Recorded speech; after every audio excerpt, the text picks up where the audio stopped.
Maligayang pagbabalik sa Good Morning Boss. Alam mo, Carla, sobrang mainit talaga yung usapin pagdating sa climate change, di ba? Every year yan, pinag-uusapan at sa lahat ng administrations talagang isa sa mga priorities talaga. Yung, syempre, pag pinag-uusapan itong usapin ng climate change. Lalo na last year, di ba, sobrang tindi naman nangyari na masakuna sa Pilipinas. So, mahalaga lamang na talagang merong kaakibat na aksyon tayong gagawin. Lalo na sa pag pumapasok na yung usapin ng interfaith. Ano ba yung kahalagahan ng interfaith para syempre unting-unting mabawasan at least itong climate change na to. So ngayong umaga mga boss, marami tayong mga interview. Di ba? Lalong-lalo na sisimulan natin mula sa Philippine Council of Evangelical Churches.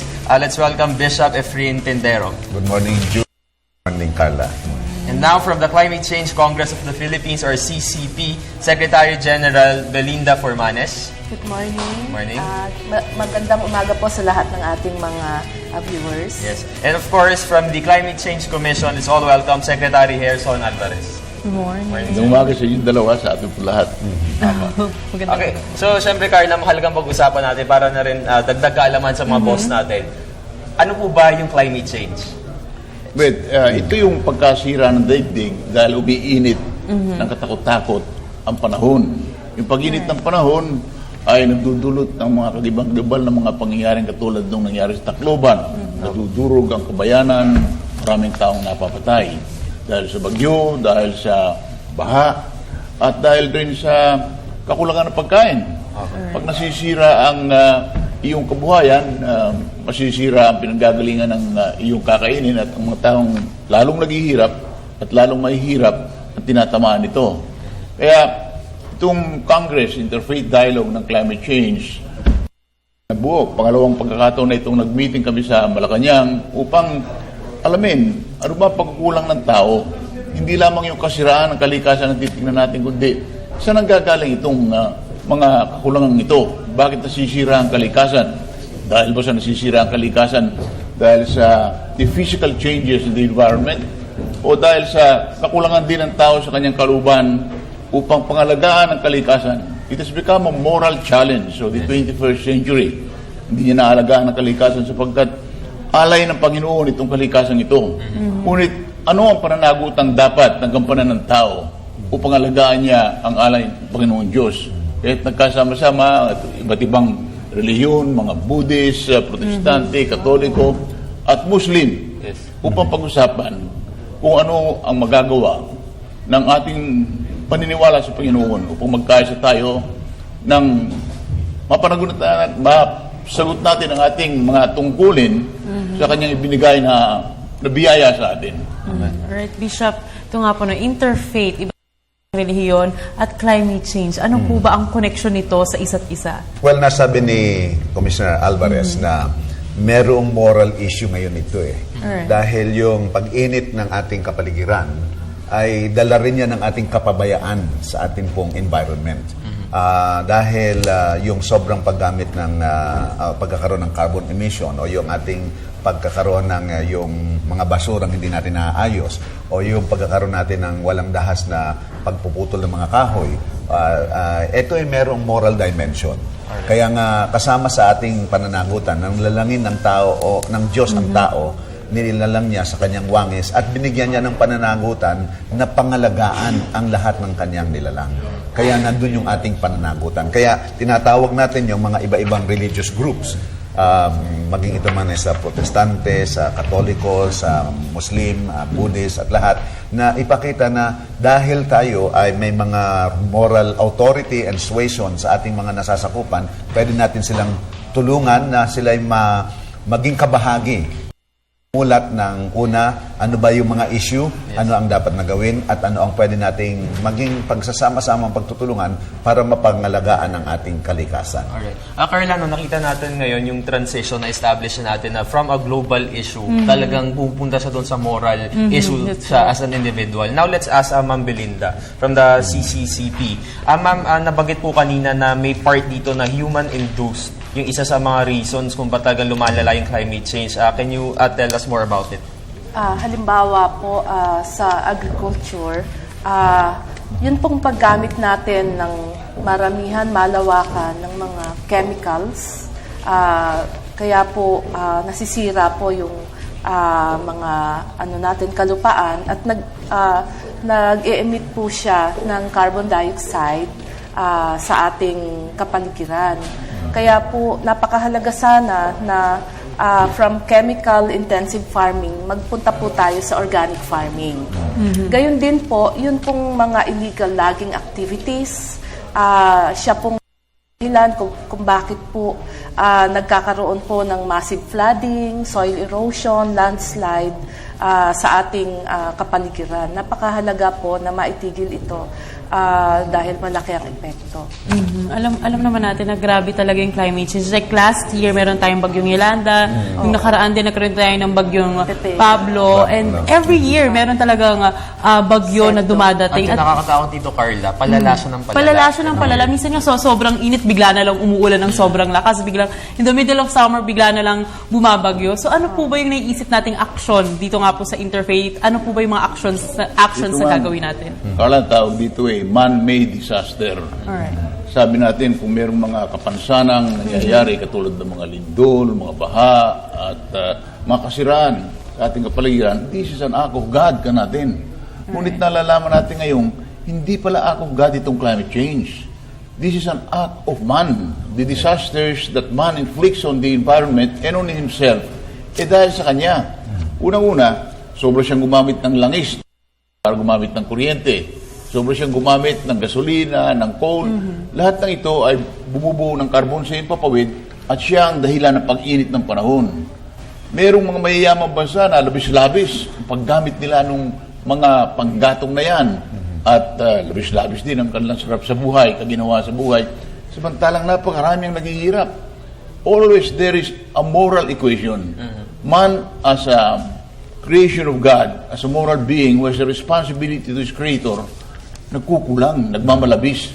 Kaya itong katulad ng Abril, Lenten season, nagtitika tayo, meron tayong, penitence.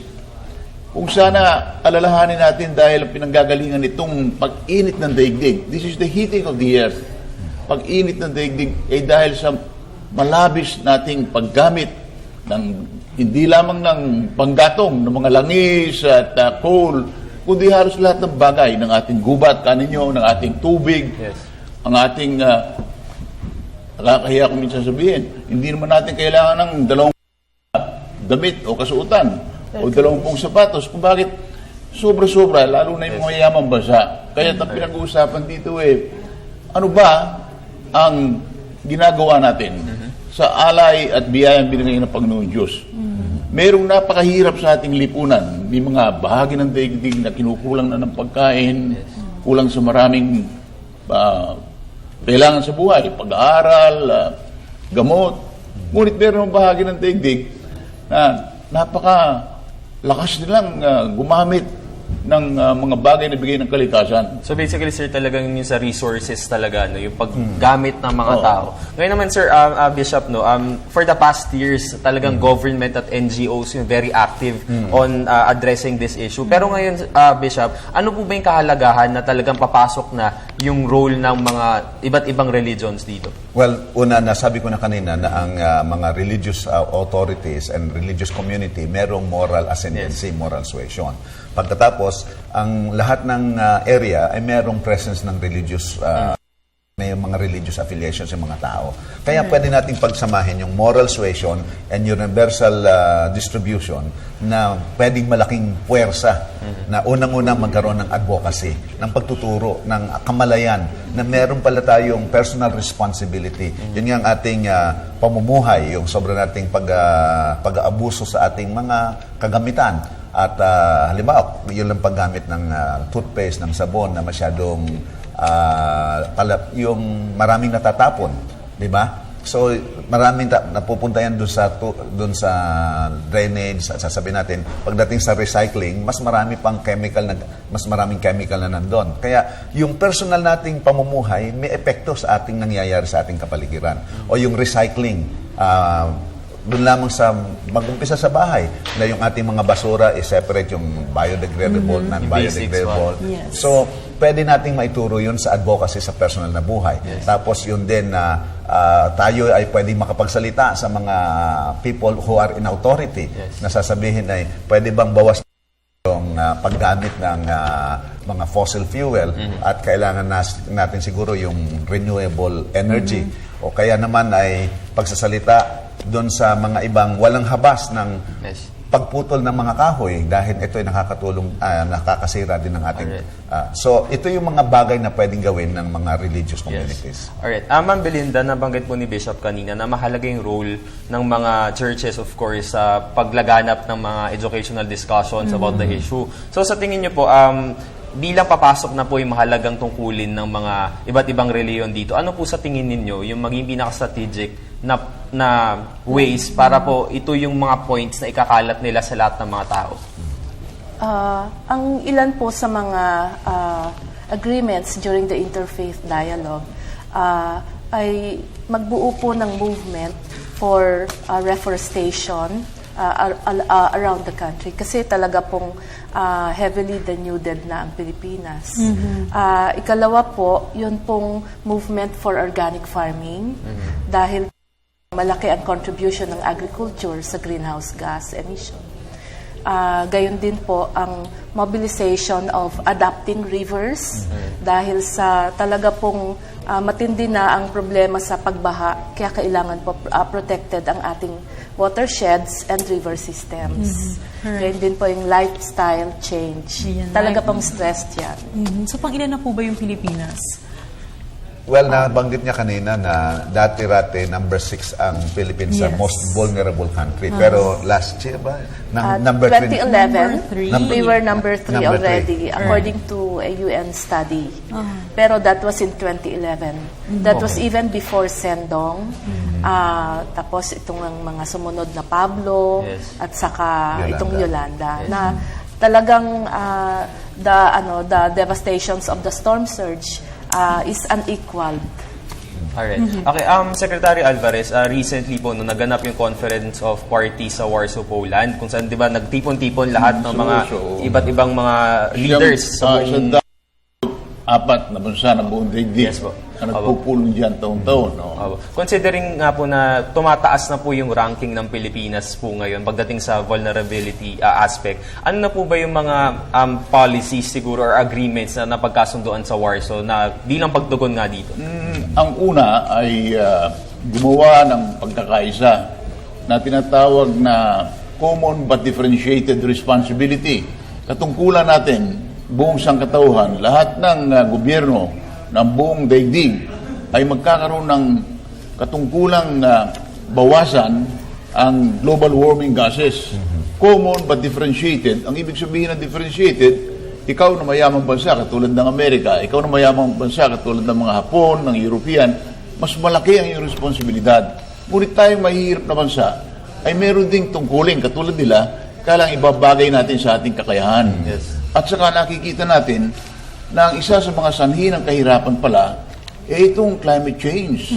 Sapagkat yung ating paggamit, halimbawa, ng panggatong, binibili natin yan sa mga bansang katulad ng Australia, gumagasta tayo ng katakot-takot na dollar o foreign exchange.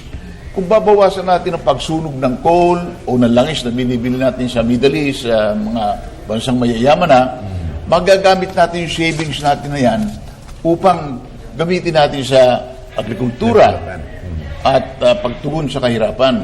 Kaya poverty at saka climate change, isang magkadaw palad na suliranin.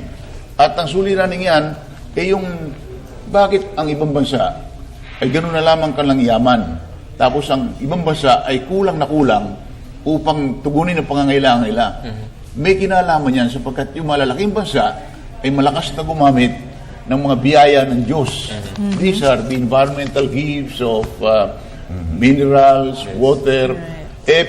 Yung mga bansang katulad ng European, halimbawa, wala pa sa 10% nung ginagamit lang mga bakal, mga chemical, ginagamit ng mga mahihirap na bansa. Bakit hindi natin magawa yun? Wala sa Okay. Bakit hindi maibigay sa atin teknolohiya? Mahal. Binabayaran natin yung teknolohiyang yan. Alright. Before we can use any of the learning and the knowledge from these countries, we have to pay with foreign exchange. Kaya kailangan yung sa climate change, yung moral relationship ng mahirap at ang kahirapan ay tugunin din natin.